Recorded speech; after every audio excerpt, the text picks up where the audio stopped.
Hi, today we are going to make khakra, for which the ingredients are kneaded atta flour for dusting, and oil.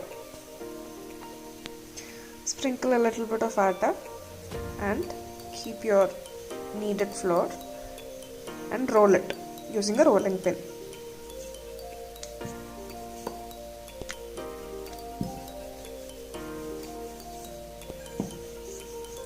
Roll it as thin as possible.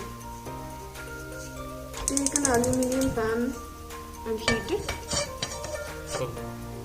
Now add the roti that has been made and let it get cooked both sides. Do not add any oil at the moment. You can see that the roti has been cooked on both the sides. Now add oil on top of this to make this crispy.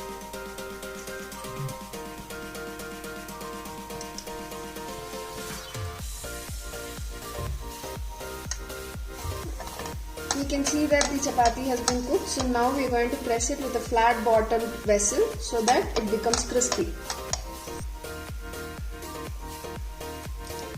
So this is how the final product looks. You can see that it also breaks and it's crispy.